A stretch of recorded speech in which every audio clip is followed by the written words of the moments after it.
All of you are cordially welcomed on my YouTube channel English with Gyanchand Sharma. Today, again in this session, we are going to discuss an important topic that is called fixed preposition. तो इस topic में आज हम फिर से preposition को discuss करने जा रहे हैं. इस पर based quiz number first solve करने जा रहे हैं. देखिए first question, let us sit down the shade of a tree for some time. हम कुछ समय के लिए इस पेड़ की छाया में बैठे. देखिए तो ये फिक्स होता है in the shade of, in the shade of, छाया में.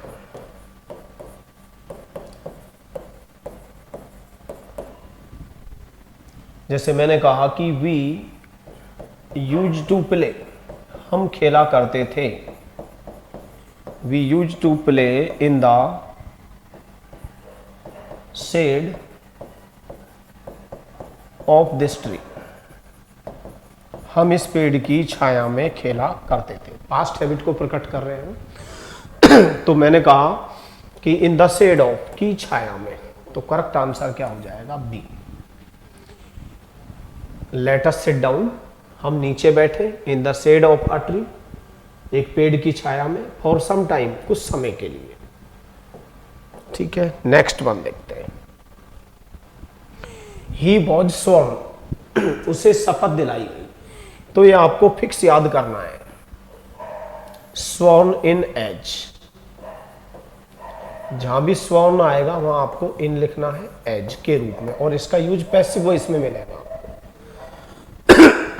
He was sworn, उसे शपथ दिलाई गई. As the president of the students union, उसे छात्र संघ के अध्यक्ष के रूप में कल शपथ दिलाई गई. तो फिक्स है यहाँ पर हमें किसका यूज करना है? इन प्रपोजिशन का. ये आरपीएससी एलडीसी 2011 में पूछा गया है. देखिए सीजीएल में पूछा गया है. हम जनरल इंग्लिश पढ़ रहे हैं. एनडीए में पूछा जा सकता है, सीडीएस में भी, एमटीएस में भी. ठीक है, सब जगह जहां भी हम इंग्लिश पढ़ रहे हैं. तो आपको फिक्स याद करना है स्वॉर्न इन एज के रूप में शपथ दिलाना. नेक्स्ट नेक्स्ट क्वेश्चन है हमारा,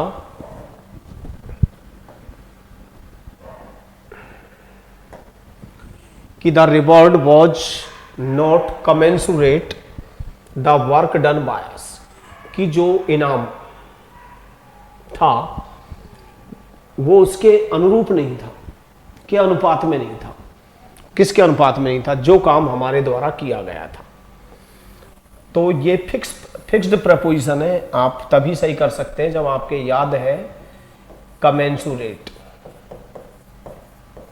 और कमेंसुरेट के बाद विद प्रपोजिशन का यूज होता है. हम इसके लिए दूसरा फ्रेज भी यूज कर सकते हैं, in proportion to, in proportion to, के अनुपात में.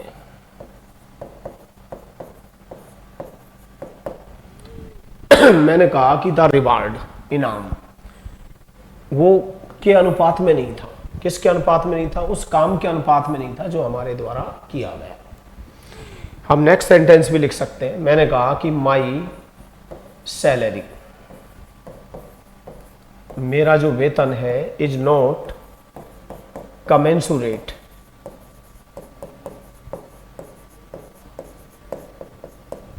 विद माई वर्क, यानी जो मेरी सैलरी है वो मेरे काम के अनुपात में नहीं है. यानी जिस अनुपात में मैं काम करता हूं उस अनुपात में मेरी सैलरी नहीं है. तो मैंने कहा माई salary is not commensurate with my work. और देख लेते हैं, हम यूं भी कह सकते हैं कि my salary is not in proportion to my work, in proportion to my work, कि मेरी जो सैलरी है वो मेरे काम के अनुपात में नहीं है. ठीक है, तो आपको फिक्स याद रखना है, कमेंसुरेट के बाद विद प्रपोजिशन का यूज करना है, और या इन प्रोपोर्शन टू का यूज करना है. और ये एसएससी सीजीएल 2011 में पूछा गया है. नेक्स्ट क्वेश्चन देखते हैं। I want to dispose. देखिए डिस्पोज ये फिक्स प्रपोजिशन होता है, ये भी डिस्पोज ऑफ, ये वाला ऑफ, इसी को हम बोलते हैं गेट रिड ऑफ, छुटकारा पा लेना कोई चीज से, गेट रिड ऑफ। यानी एक तरह से कोई चीज को अपन ने छुटकारा पाया तो बेच दिया है, उसको सेल कर दिया है। ठीक है, ये सब सिमिलर वर्ड है। जनरली होता क्या है एग्जाम में, गेट रिड में OFF दे दिया जाता है, गलत हो जाएगा। ऐसे ही डिस्पोज में क्या दे दिया गया है, डिस्पोज ऑफ, तो ये दोनों गलत है। तो आज के बाद आपको फिक्स याद रखना है, डिस्पोज ऑफ छुटकारा पा लेना, बेच देना, गेट रिड ऑफ सेल कर देना। इसका अर्थ ये हुआ कि I want to dispose of all my old furniture immediately, मैं अपने पुराने फर्नीचर को तुरंत बेचना चाहता हूँ, डिस्पोज करना चाहता हूँ, यानी छुटकारा पाना चाहता हूँ। Next, I met him in the way. मैंने पहले ही बोला था कि हम इंग्लिश को फॉलो कर रहे हैं। इंग्लिश में ऑन द वे होता है, रास्ते में, ऑन द वे, रास्ते में। आप कहोगे on my way to home, मेरे घर के रास्ते में, on our way to Delhi, हमारे दिल्ली के रास्ते में, on her way to home, उसके घर के रास्ते में। ठीक है, तो आई मेट हिम, मैं उससे मिला, कहाँ मिला, ऑन द वे। तो इंग्लिश के पॉइंट ऑफ व्यू से इन द वे नहीं होता है, ऑन द वे होता है। और एक बार आपने SSC 10+2 में ऑनलाइन एग्जाम में on to my way to college, इस तरह की एक एरर आई हुई है, वो आगे करवाएंगे नेक्स्ट सेशन में। तो एरर हो गया, ऑन टू नहीं आएगा, बल्कि हाँ क्या आना चाहिए था, on my way to college, मेरे कॉलेज के रास्ते में। ठीक है, इस तरह की एरर 10+2 CHSL के पेपर में पूछी गई है। तो on to my way to college मुझे तो बड़ा अटपटा लगा, क्योंकि क्या होता है, on my way to college, मेरे कॉलेज के रास्ते में। तो आपको फिक्स याद रखना है, आई मेट हिम, मैं उससे मिला, कहाँ मिला, ऑन द वे। तो करेक्ट आंसर क्या हो जाएगा। नेक्स्ट नंबर पे देखते हैं, द प्राइम मिनिस्टर इंसिस्टेड, प्रधानमंत्री ने आग्रह किया। अब इंसिस्ट का मतलब होता है आग्रह करना। ऑन लिखते हैं, अगर ऑन नहीं दिया हुआ है तो हम इंसिस्ट अपॉन भी लिख सकते हैं। और परसिस्ट आएगा, परसिस्ट का मतलब भी क्या है, जोर देना, आग्रह करना। और परसिस्ट के बाद हम इन प्रपोजिशन का यूज करते हैं, यानी इंसिस्ट के बाद तो ऑन आएगा, ऑन नहीं दिया हुआ है तो हम अपॉन का यूज कर सकते हैं। दोनों दिए हुए हैं तो हमें सबसे पहले ऑन का यूज करना है, और परसिस्ट आएगा तो हमें इनका यूज करना है। आपको अच्छे से जानते ही हो कि टू प्रपोजिशन के अलावा अन्य कोई भी प्रपोजिशन दे रखा हो, कोई भी प्रपोजिशन, उसके बाद ING वाली वर्ब आती है, यानी या तो जीरेंड आती है या प्रेजेंट पार्टिसिपल का यूज होता है। जैसे आपने कहा बिना खाए, तो हम कहेंगे विदाउट ईटिंग। कोई ने मुझसे कहा इन मेक, तो एरर हो जाएगी, इन मेकिंग, बनाने में, क्योंकि टू प्रपोजिशन के अलावा जितने भी प्रपोजिशंस होते हैं सभी के बाद आपको ING वाली वर्ब का यूज करना है। तो मैंने कहा कि द प्राइम मिनिस्टर इंसिस्टेड, प्रधानमंत्री ने आग्रह किया, on raising fuel prices, on raising fuel prices, यानी किसको बढ़ाने के लिए, फ्यूल प्राइसेज को, कैबिनेट मीटिंग में। तो ऑन आएगा, ऑन के बाद हम जीरेंड वर्ब का यूज करें कि प्रधानमंत्री ने कैबिनेट मीटिंग में ईंधन की कीमतों को यानी डीजल पेट्रोल इनकी कीमतों को बढ़ाने पर जोर दिया। तो आपको फिक्स याद रखना है, insist on, persist in. Next लेते हैं गार्ड। गार्ड का मतलब होता है, देखिए फिक्स है, फेंड ऑफ, बचाव करना, दूर रहना। वार्ड ऑफ, बचाव करना, दूर रहना। हेड ऑफ, बचाव करना, दूर रहना। स्टेव ऑफ, ठीक है। लेकिन प्रोटेक्ट के बाद फ्रॉम आता है, प्रोटेक्ट फ्रॉम। डिफेंड के बाद भी फ्रॉम आता है, डिफेंड फ्रॉम, बचाव करना। देखिए फेंड ऑफ, बचाव करना। वार्ड ऑफ, बचाव करना।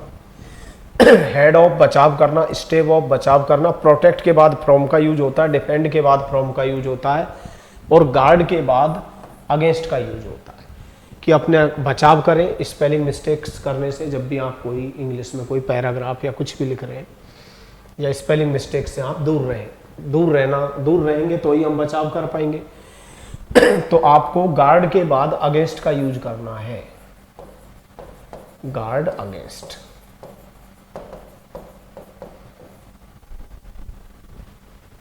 ठीक है। फेंड आएगा तो ओ डबल एफ आएगा, वार्ड आएगा तो भी ओ डबल एफ आएगा, हेड आएगा, हेड ऑफ का मतलब भी बचाव करना, स्टेव ऑफ का मतलब भी बचाव करना। प्रोटेक्ट आएगा तो हम फ्रॉम का यूज करेंगे, डिफेंड आएगा तो भी हम किसका यूज करेंगे, फ्रॉम का। ठीक है। नेक्स्ट देखते, Sonia was compensated the loss. Sonia को उस नुकसान की भरपाई की गई जो उसका बिलोंगिंग्स एयरपोर्ट पर मतलब गुम हो गया था, जो भी कुछ है। तो एक्चुअल में एक वर्ड होता है कंपेंसेट, कंपेंसेट फॉर, क्षतिपूर्ति करना, मुआवजा देना। क्षतिपूर्ति करना, मुआवजा देना बड़ा इंपॉर्टेंट वर्ड है। इससे हमने क्या बना दिया, कंपेंसेशन। ये नाउन हो गई जिसका मतलब होता है मुआवजा। और एक सिमिलर वर्ड होता है, एसएससी में काफी बार पूछा गया है, रिपेरेशन। रिपेरेशन का मतलब भी क्या होता है, मुआवजा। तो कंपेंसेट का मतलब है कि आप एक तरह से make amends for, make amends for, किसी चीज की क्षतिपूर्ति या भरपाई कर रहे हैं तो इसे क्या बोलते हैं हम, make amends for, compensate for, या हम कह सकते हैं मेक कंपेंसेशन फॉर, क्षतिपूर्ति करना। कंपेंसेट आएगा तब भी फॉर का यूज होगा, और मेक कंपेंसेशन आएगा तब भी क्या है, फॉर प्रपोजिशन का यूज करना है। तो ये फिक्स है, compensate for, make amends for, क्षतिपूर्ति करना। और भी इससे रिलेटेड वर्ड है जैसे अटोन फॉर, प्रायश्चित करना, आगे चल के हम डिस्कस करेंगे। ये मिलता जुलता ही है कि अटोन फॉर में हम क्या करेंगे, प्रायश्चित करेंगे। कंपेंसेट फॉर में भी हम क्षतिपूर्ति करते हैं, यानी फील सॉरी फॉर, कोई चीज के लिए हम खेद प्रकट कर रहे हैं।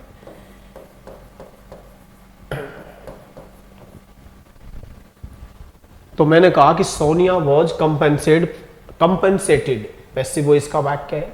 वाजवर के बाद थर्ड फॉर्म दी हुई है कि सोनिया को क्षतिपूर्ति की गई। किसकी क्षतिपूर्ति की गई, उस हानि की या उस जोखिम की, the loss of her belonging, जो उसका सामान की जो सामान रह गया था एयरपोर्ट पर, उसकी क्षतिपूर्ति कर दी गई थी। ठीक है। तो आपको याद रखना है, कंपेंसेट के बाद हमेशा फॉर प्रपोजिशन का यूज होता है, इसमें कोई नियम नहीं चलेगा। Next, please pay attention. देखो ये फिल इन द ब्लैंक्स में भी अभी पूछा गया था, एसएससी सीजीएल 2000, एसएससी सीजीएल 2022 में देखिए पे अटेंशन टू फिक्स होता है, पे शब्द का यूज करते हैं। वह फिल इन द ब्लैंक्स में आया था, 4 ऑप्शंस थे, तो कौन सी वर्ब का यूज करना था आपको, पे का। पे अटेंशन टू, ध्यान देना, पे हीड टू, ध्यान देना, पे ट्रिब्यूट टू, श्रद्धांजलि देना, पे रेस्पेक्ट टू, सम्मान देना, pay respect to, pay homage to, मरे हुए व्यक्ति को जो श्रद्धांजलि दी जाती है उसके लिए क्या बोलते हैं, होमेज या ट्रिब्यूट। तो हम यहां पर जनरली किसका यूज करते हैं, पे का। तो पे अटेंशन टू, कृपया ध्यान दें, पे हीड टू, ध्यान देना, पे रेस्पेक्ट टू, सम्मान देना, पे ट्रिब्यूट टू, श्रद्धांजलि देना, पे होमेज टू, श्रद्धांजलि देना, प्लीज पे अटेंशन टू, कृपया ध्यान दें, please pay attention to what the speaker is saying, जो कुछ वक्ता कह रहा है, ठीक है, जो कुछ वक्ता कह रहा है, स्पीकर कह रहा है, उस पर आप क्या दें, ध्यान दें। तो पे अटेंशन टू फिक्स है, आपको याद रखना है। नेक्स्ट देखते हैं, द मदर पार्टिड, पार्ट का मतलब हिस्सा भी होता है, यहाँ पार्ट का यूज वर्ब के रूप में किया गया है। पार्ट के बाद दो प्रपोजिशन यूज होते हैं, एक फ्रॉम होता है, एक विद होता है, जुदा होना। अब यदि कोई व्यक्ति से जुदा होता है तो पार्ट के बाद फ्रॉम आता है, पर्सन। और वस्तु के अलावा कोई थिंग से जुदा होता है, वस्तु वगैरह जो भी है, तो हम किसका यूज करते हैं, विद का। तो मैंने कहा कि द मदर, माता जी, पार्टिड, जुदा हुई, हर मैरिड डॉटर, ये पास्ट पार्टिसिपल है, पुत्री कैसी है, शादीशुदा। तो ये मैरिड क्या है, पास्ट पार्टिसिपल, आगे चल के हम डिस्कस करेंगे। पास्ट पार्टिसिपल डेस्क्रिप्टिव एडजेक्टिव में आती है क्योंकि यहाँ डॉटर की क्वालिटी बताई गई है कि डॉटर कैसी है, शादीशुदा। तो माता जी ने अपनी शादीशुदा पुत्री से दुख में, इन स्वरों का मतलब दुख में क्या हुई, जुदा हुई। तो माता जी किससे हुई, पुत्री से। पुत्री क्या हो गई, व्यक्ति, तो व्यक्ति के लिए क्या आता है, फ्रॉम। और देख लीजिए, मैंने कहा कि my father is so parsimonious, मेरे पिताजी इतने कंजूस हैं, दैट कि he can not part himself money, कि वो अपने आप को धन से जुदा नहीं कर सकते हैं। मैंने कहा कि मेरे पिताजी इतने कंजूस हैं कि वो अपने आप को धन से जुदा नहीं कर सकते। अब यदि कोई व्यक्ति धन से जुदा होता है तो पार्ट के बाद विद आएगा, क्योंकि धन क्या नहीं है, व्यक्ति नहीं है। तो पार्ट के बाद आपको दो प्रपोजिशन का यूज करना है, फिक्स्ड है, पार्ट फ्रॉम। पार्ट फ्रॉम किसके लिए लिखेंगे हम, पर्सन के लिए। और यदि व्यक्ति से अलावा अन्य किसी चीज से जुदा हो तो पार्ट विद का यूज करेंगे। तो मैंने कहा कि my father is so parsimonious that he can not part himself with money, कि वो अपने आप को धन से जुदा नहीं कर सकते। यहाँ पर माता जी अपनी शादीशुदा पुत्री से दुख में जुदा हुई, अलग हुई। चूंकि डॉटर क्या है, पर्सन है, इसलिए हमने यहाँ पर किसका यूज करेंगे, फ्रॉम का। नेक्स्ट देखते हैं, वी शुड नॉट लाफ। ठीक है, अगर हम लाफ के बाद एट लिख दें, कोई मैटर्स पर हंसे तो लाफ ओवर आता है, कोई अफेयर्स पे हंसे तो हम लाफ ओवर का यूज करते हैं। लेकिन किसी का मजाक उठाने के सेंस में laugh at, mock at, scoff eight,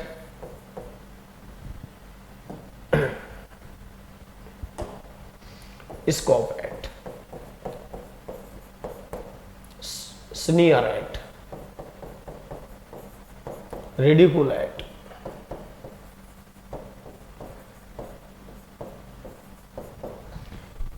make fun of, मजाक उड़ाना, हमें किसी का मजाक नहीं उड़ाना चाहिए। टेक अ जाइब एट, किसी पर चुटकी लेना, चुटकी लेंगे तो हम क्या है, उसका मजाक उड़ाएंगे। तो ये हम सारे वर्ड लिख सकते हैं। तो इसमें ये लिखा गया है कि we should not laugh at, कि हमें मजाक नहीं उड़ाना चाहिए। फिजिकली चैलेंज्ड पीपुल, ये गलत हो गया थोड़ा, फिजिकली चैलेंज्ड पीपुल यानी जो शारीरिक रूप से अपंग लोग हैं, किसी भी शरीर से जो चैलेंज फेस कर रहे हैं, हमें उनका कभी मजाक नहीं उड़ाना चाहिए। ठीक है, तो हम किसका यूज करेंगे? फिक्स वर्ड है, laugh at, mock at, scoff at, sneer at, jeer at, वही मजाक उड़ाना, रिडिकुल एट, मजाक उड़ाना, make fun of, take a jibe at, ये आप नोट कर लेंगे।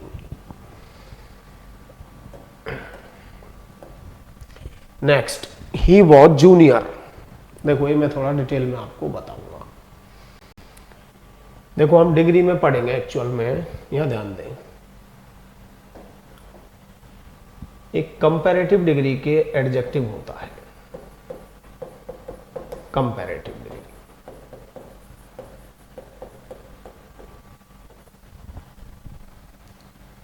एडजेक्टिव को हम गिन नहीं सकते हैं, डिग्री के रूप में व्यक्त करते हैं। अच्छा और अच्छा, सबसे अच्छा, गर्म और गर्म, सबसे गर्म, बड़ा और बड़ा, सबसे बड़ा, सुंदर और सुंदर, सबसे सुंदर।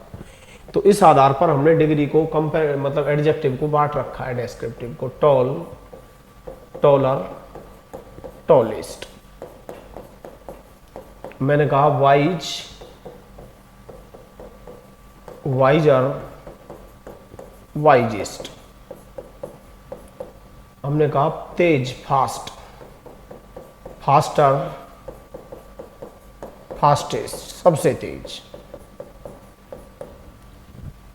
तो जो हम इंग्लिश पढ़ रहे हैं वो यूनाइटेड किंगडम वाली इंग्लिश पढ़ रहे हैं, यूके वाली। और यूनाइटेड किंगडम में कंपैरेटिव डिग्री के अंत में या तो ईआर मिलता है या शुरू में मोर मिलता है, या तो ईआर मिलेगा, जैसे टॉल का टॉलर, वाइज का वाइजर, फास्ट का फास्टर, ब्यूटीफुल का मोर ब्यूटीफुल, हैंडसम का मोर हैंडसम। ठीक है, तो क्या होता है कि जब हम कंपैरेटिव डिग्री में एक की तुलना दूसरे से करते हैं तो ये वाला देन का यूज होता है, ये वाला देन। जैसे मैंने कहा कि एक कलम एक तलवार से अधिक शक्तिशाली है।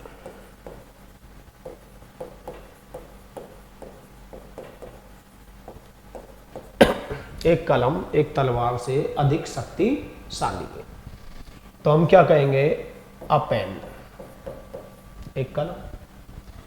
इज है, माइटियर, माइटी, माइटी पीपुल, लोग कैसे? शक्तिशाली। अब शक्तिशाली से कोई और ज्यादा शक्तिशाली है तो कंपैरेटिव डिग्री हो गई। A pen is mightier than a sword.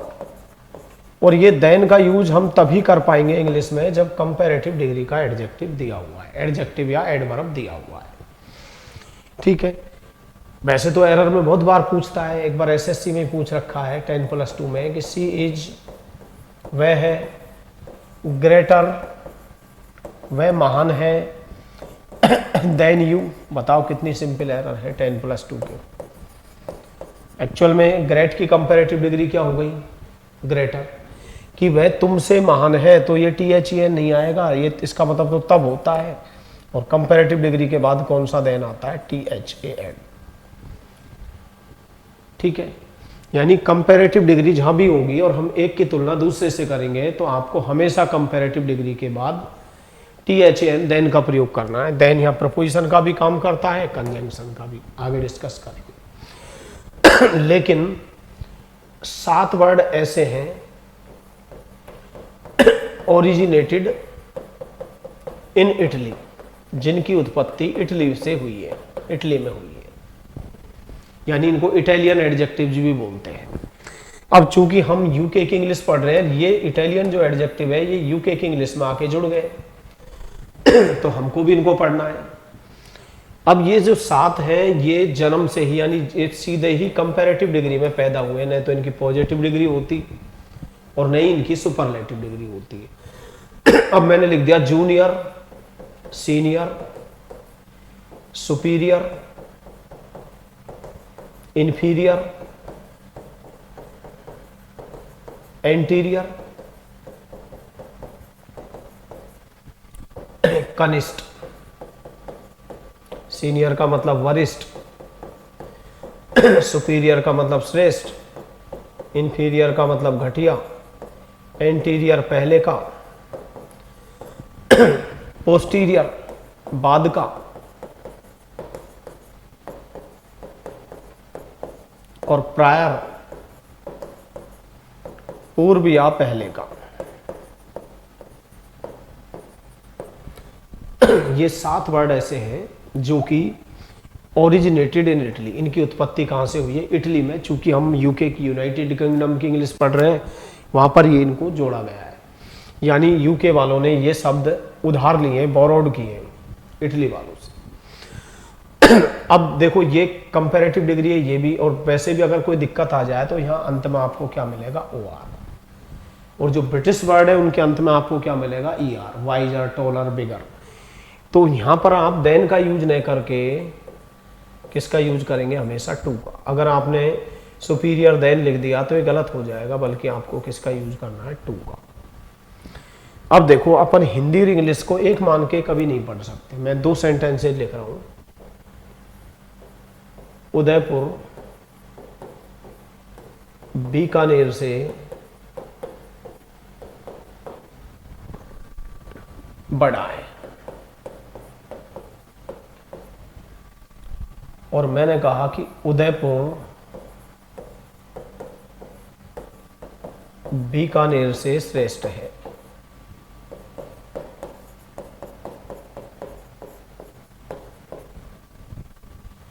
ठीक है, से यहां पर भी दिया हुआ है, से यहां पर भी दिया हुआ है, लेकिन चूंकि हम इंग्लिश पढ़ रहे हैं, इंग्लिश के अपने नियम होते हैं, मैंने लिख दिया उदयपुर। उदयपुर एज मीन्स है, लार्ज। अब लार्ज की कंपैरेटिव डिग्री क्या हो जाती है? लार्जर। उदयपुर बड़ा है। अब कंपैरेटिव डिग्री के एडजेक्टिव के बाद क्या आता है? Than, THA, than Bikaner. किससे? बीकानेर से। तो हम नियम के अनुसार चल रहे हैं, क्योंकि कंपैरेटिव डिग्री के एडजेक्टिव के बाद देन का यूज होता है। तो हमने यहां से की इंग्लिश किससे बनाई है? देन से। अब मैंने लिखा उदयपुर। उदयपुर एज मीन्स है। अब सुपीरियर, अब मैं तुरंत इसको लर्न करूंगा कि ये जो वर्ड है सुपीरियर, ये तो इटालियन वर्ड है, इटली से बोरोड किया गया है। और ये ऐसे एडजेक्टिव जो है जो कि बाय बर्थ, जन्म से ही कंपैरेटिव डिग्री में है, नहीं तो इनकी पॉजिटिव डिग्री होती है, न सुपरलेटिव डिग्री, और इनके बाद हमेशा टू का यूज होता है। तो Udaipur is superior to Bikaner. तो देख लो यहाँ से की अंग्रेजी किससे बन रही है? टू से। तो हमें इंग्लिश के पॉइंट ऑफ व्यू से स्टडी करना है। तो मैंने कहा ही वॉज जूनियर, वह मुझसे क्या था? कनिष्ठ था। इन कॉलेज, कॉलेज में। And we have been friends since then, और हम तब से एक दूसरे के मित्र बन चुके हैं, मित्र रहे हैं। तो आपको आ गया होगा समझ। ये 7 वर्ड आपको इटालियन याद रखने: junior to, senior to, superior to, inferior to, anterior to, posterior to, prior to, elder to. Next one लेते हैं। देखिए, गुड एट का मतलब है इंटेलिजेंट, बुद्धिमान। अगर आप टू किसी व्यक्ति के लिए अच्छे हो तब तो टू आता है, लेकिन अगर आप किसी सब्जेक्ट में एक्सपर्ट हैं तो गुड एट। मैंने कहा गुड एट इंग्लिश, अंग्रेजी में होशियार है। Good at singing, SINGING, and dancing, गाने व नाचने में निपुण है। तो गुड के बाद हमेशा किसका यूज होता है? एट का। लेकिन मैंने कहा कि I am good your parents, मैं तुम्हारे माता पिता के लिए अच्छा हूं, तो गुड टू आएगा। लेकिन जनरली अपने यही पूछा जाता है good at, my younger brother is good at mathematics, मेरा जो छोटा भाई है वो गणित में होशियार है, इंटेलिजेंट है, बुद्धिमान है। तो गुड के बाद हमेशा आपको किसका यूज करना है? एट का। नेक्स्ट, कैन यू टेल, क्या तुम बता सकते हो द डिफरेंस। अब समझेंगे आप। एक्चुअल में एक वर्ड होता है डिफरेंट, और डिफरेंट के बाद हम फ्रॉम का यूज करते हैं। किसका? फ्रॉम का। अमेरिकन इंग्लिश में डिफरेंट देन का यूज होता है, और ये गलत हो जाता है क्योंकि हम ब्रिटिश इंग्लिश पढ़ रहे हैं। एसएससी सीजीएल में एरर भी आ चुकी है। डिफरेंट के बाद देन का यूज नहीं करना है, बल्कि किसका यूज करना है? फ्रॉम का। मैंने कहा कि my watch is different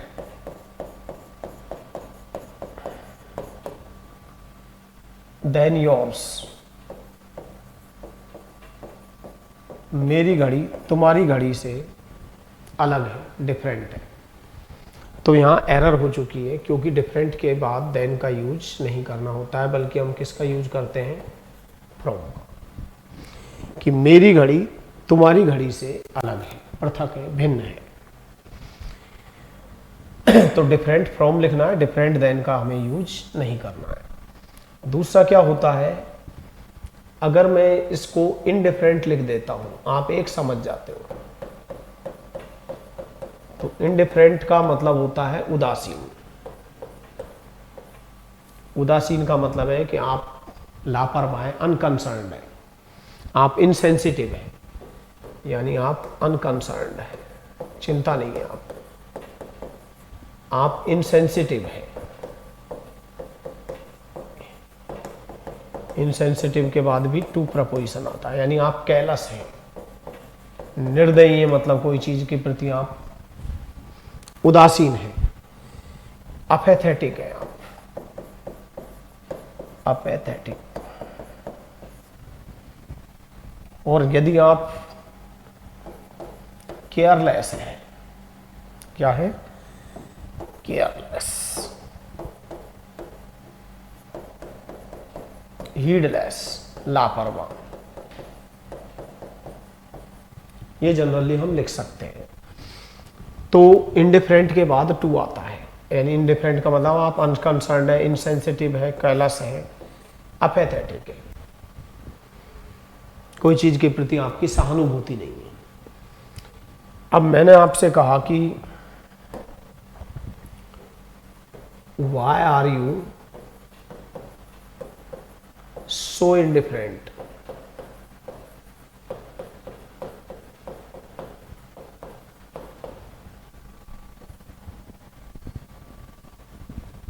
the animals, तुम जानवरों के प्रति इतने उदासीन क्यों हो, इनसेंसिटिव क्यों हो।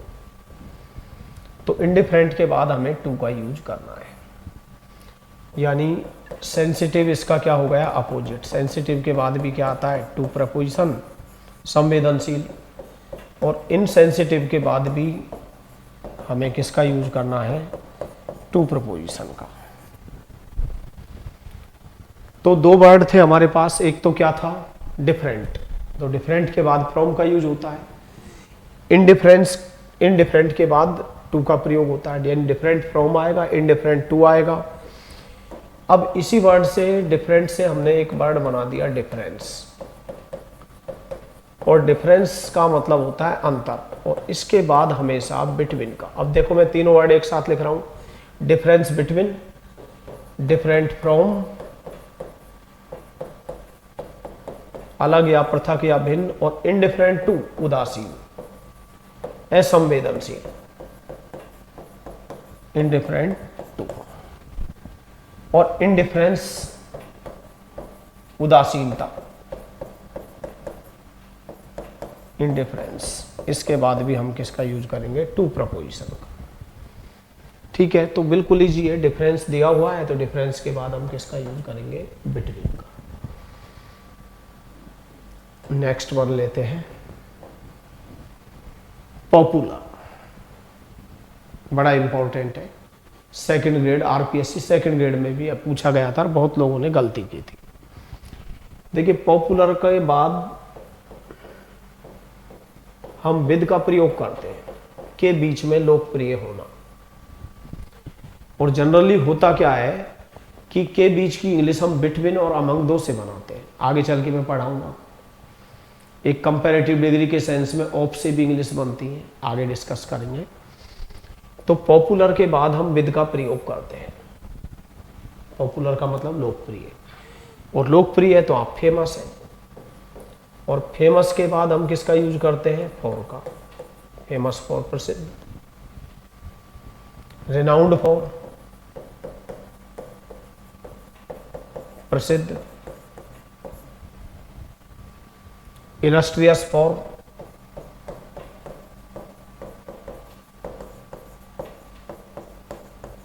प्रसिद्ध, और यदि आप प्रसिद्ध है तो आप नॉन फॉर हैं। और भी बहुत सारे वर्ड हैं।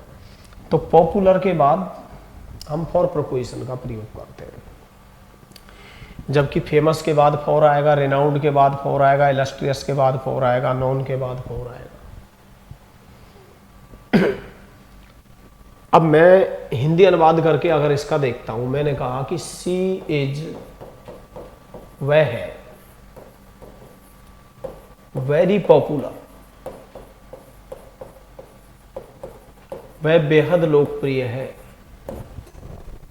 She is very popular among her students, वह अपने छात्रों के बीच में बेहद लोकप्रिय है।